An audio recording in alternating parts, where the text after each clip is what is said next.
Everyone, myself Krishnapal. अध्ययनशाला पे आप सभी लोगों का स्वागत है। अंतिम वीडियो में हम लोगों ने पूंजीवादी अर्थव्यवस्था के बारे में पूरी डिटेल पढ़ी थी। आज का हमारा टॉपिक है समाजवादी अर्थव्यवस्था, सोशलिस्ट इकोनॉमी।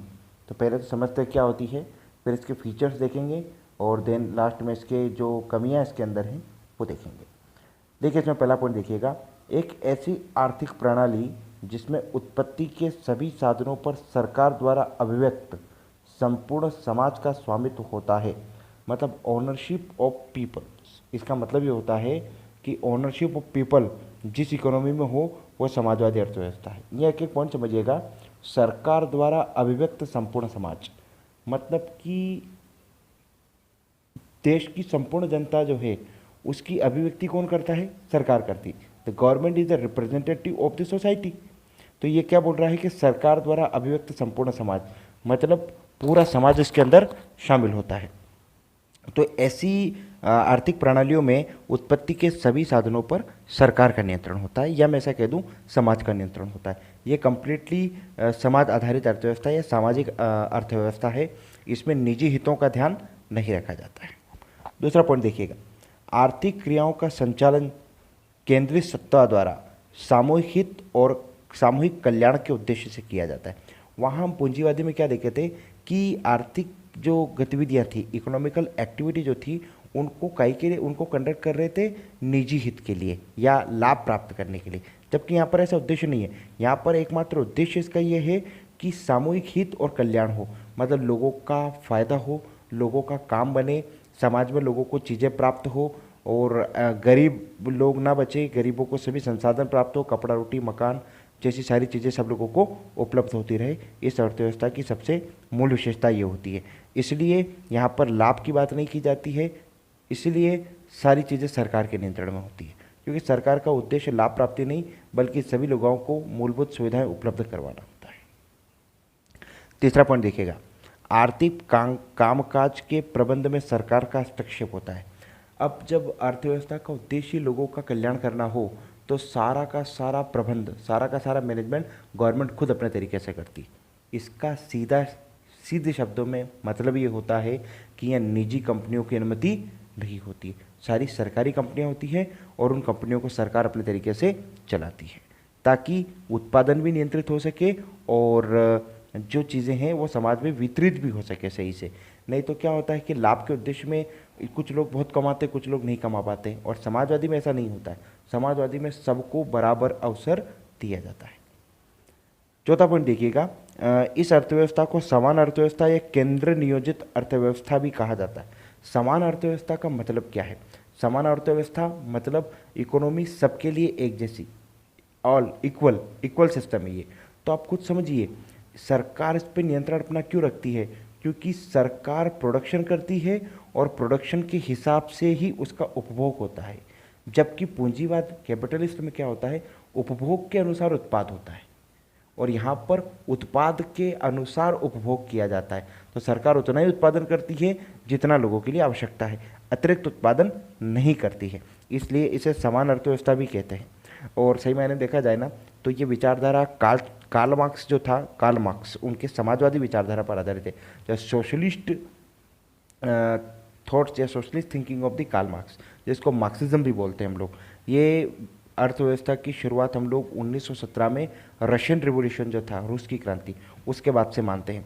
तो रूस इसका सबसे पहला उदाहरण था। उसके बाद धीरे धीरे चेकोस्लोवाकिया, बुल्गारिया, चीन, यूगोस्लाविया, वियतनाम जैसे अन्य देशों ने भी इस विचारधारा को अपनाया। हालांकि सन 1990 और जो 2000 का दशक है, इस दशक के बाद से काफ़ी परिवर्तन आया है समय में, और अब लगभग अधिकांश जो समाजवादी राष्ट्र हैं जैसे चीन है, रूस है, ये भी कहीं ना कहीं अब पूंजीवाद की ओर अपना झुकाव रखते हैं। अब वहाँ पर भी मिश्रित अर्थव्यवस्था के लक्षण थोड़े से दिखाई देने लगे हैं। तो इसमें थोड़ा सा परिवर्तन है। ये समाजवादी अर्थव्यवस्था का एक इंट्रोडक्शन हो।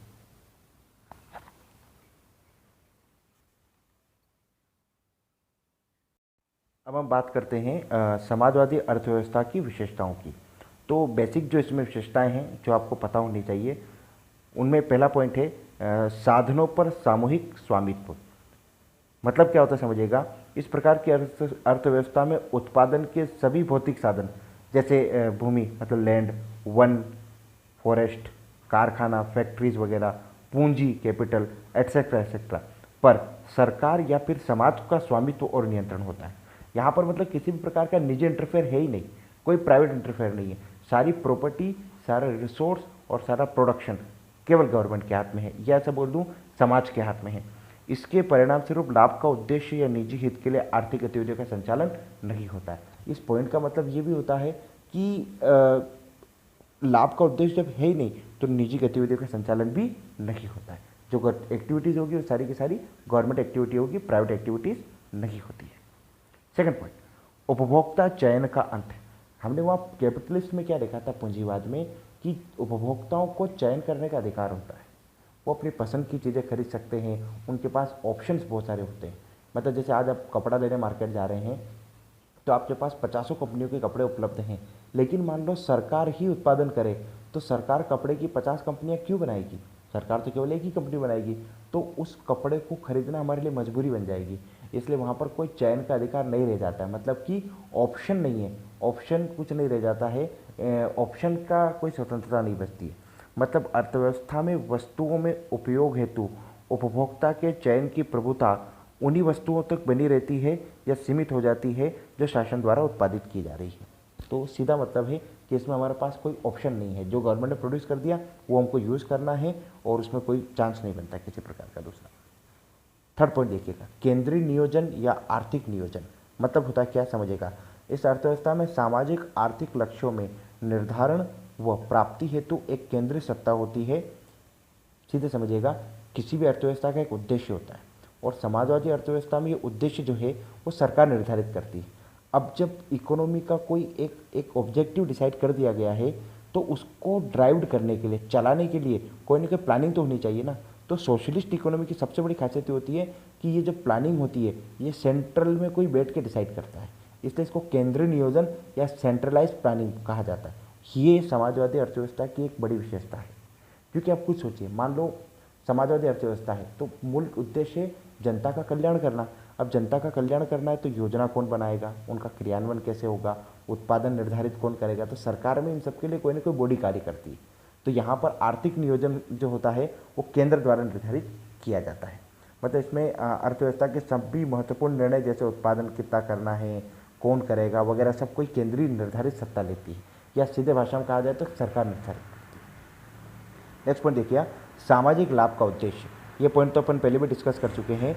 समाजवादी अर्थव्यवस्था में केंद्रीय सत्ता द्वारा सभी प्रकार के आर्थिक निर्णय अधिकतम सामाजिक और सामूहिक लाभ के उद्देश्य को ध्यान में रखकर लिए जाते हैं, न कि किसी निजी लाभ के लिए। मतलब अगर सरकार उत्पादन कर रही है तो सरकार का काम है लोगों को साधन उपलब्ध करवाना, न कि लाभ प्राप्त करना। इसलिए इसे किसी प्रकार का लाभ नहीं देखा जाता है, केवल सामूहिक लाभ प्राप्त किया। सामाजिक लाभ मतलब लोगों का हित, और निजी हित इसमें नहीं होता है। पांचवा पॉइंट देखिएगा, आर्थिक समानता। अब आप खुद सोचिए, जब इकोनॉमी में सबको अपने अपने हिसाब से काम करने की स्वतंत्रता है ही नहीं और सब सारा काम सरकार करेगी तो सबके लिए इक्वल करेगी। इसलिए ऐसी अर्थव्यवस्था में सभी लोग आर्थिक रूप से एक समान होते हैं, इक्वल। आपको इसका बेस्ट एग्जांपल बताता हूँ। 1990 और 2000 तक रशियन इकोनॉमी कंप्लीटली सोशलिस्ट थी। तो आप देखना कि विश्व के सभी धनी राष्ट्र लोगों की एक लिस्ट बनाओ, बिलियनियर्स और मिलियनियर्स की, रशियन लोगों की लिस्ट में नाम नहीं आते थे। क्यों नहीं आते थे? क्योंकि सोशलिस्ट इकोनॉमी थी, सारा पूंजी सरकार के पास होता था। इसलिए निजी लोग पैसों की काम ही नहीं करते थे, पैसों की बातें नहीं करते थे, तो आर्थिक रूप से देश में समानता आती थी, ना कोई गरीब ना कोई अमीर, सब एक जैसे होते थे। तो ये समाजवादी अर्थव्यवस्था की सबसे मुख्य विशेषता है। तो ये 5 बेसिक विशेषताएं, 5 बेसिक फीचर्स हैं सोशलिस्ट इकोनॉमी के। देखिए, समाजवादी अर्थव्यवस्था में कई सारी कमियां भी निहित होती हैं। ये हम भी समझते हैं कि कोई भी सिस्टम पूरी तरीके से कंप्लीट नहीं होता, पूर्णता प्राप्त नहीं करता है, तो कुछ कमियां ज़रूर होती हैं। उसके बारे में थोड़ी चर्चा करते हैं।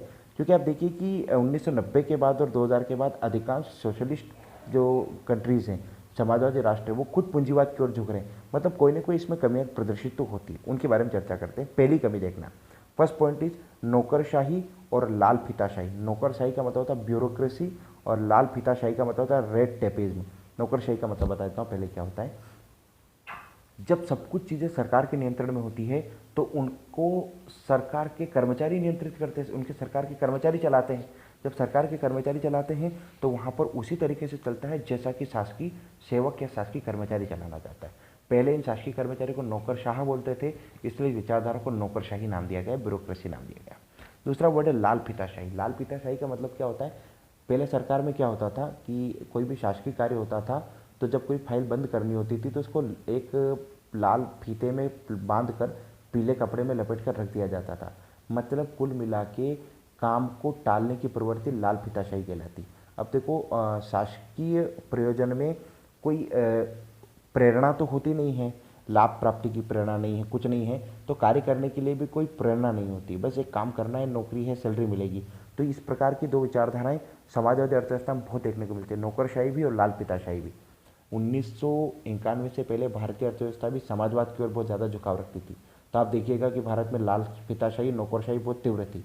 लेकिन 91 में आर्थिक सुधारों के बाद से जब से हमने नई विचारधाराएं अपनाई है, वैश्वीकरण, निजीकरण और इन सब चीज़ों को, उदारीकरण को अपनाया, तो उसके बाद देखो सब कुछ चीज़ें ऑनलाइन होती चली गई, पारदर्शिता आने लगी, ट्रांसपेरेंसी आने लगी।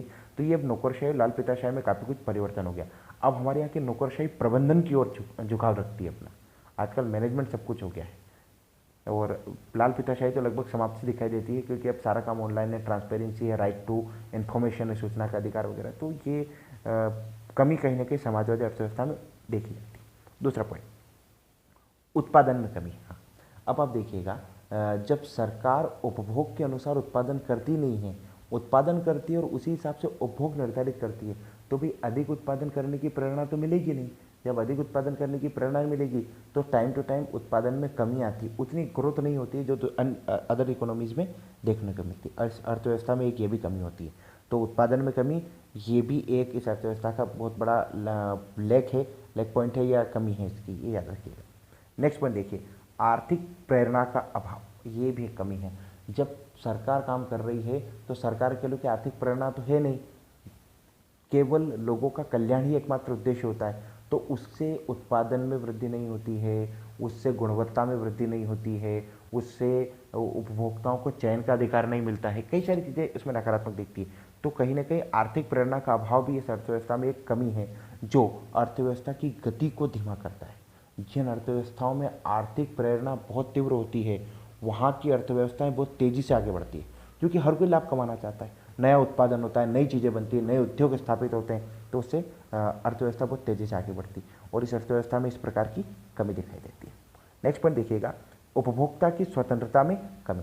ऑब्वियसली जब एक निश्चित प्रकार का उत्पादन एक ही कंपनी कर रही है तो उसकी गुणवत्ता भी निर्धारित और उत्पादन की मात्रा भी निर्धारित। जब सब कुछ निर्धारित हो ही गया तो फिर उपभोक्ता की स्वतंत्रता बची कहाँ पर? भाई आप मार्केट गए और मार्केट में आपको एक मोबाइल खरीदना है मान लो, और केवल एक ही मोबाइल आ रहा है BSNL कंपनी का और कोई मोबाइल ही नहीं आता है, उसमें भी केवल एक ही मॉडल आता है और कोई वर्जन भी नहीं आता है, 4 GB रैम 64 GB मेमोरी, तो आपको वही खरीदना पड़ेगा।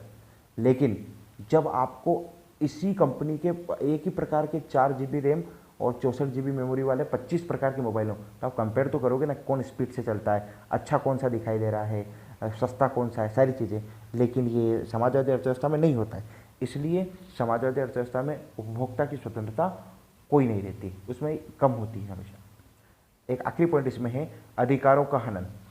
बिल्कुल सही बात है, समाजवादी अर्थव्यवस्था में एक अधिकार जो होता है उसका पूर्ण हनन होता है, और वो अधिकार है संपत्ति का अधिकार, निजी संपत्ति का अधिकार।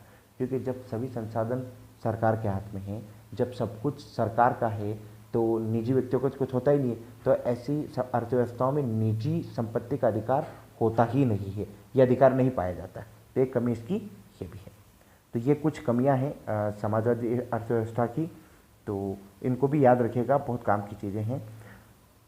ये यहाँ पर समाजवादी अर्थव्यवस्था पूर्ण होती है।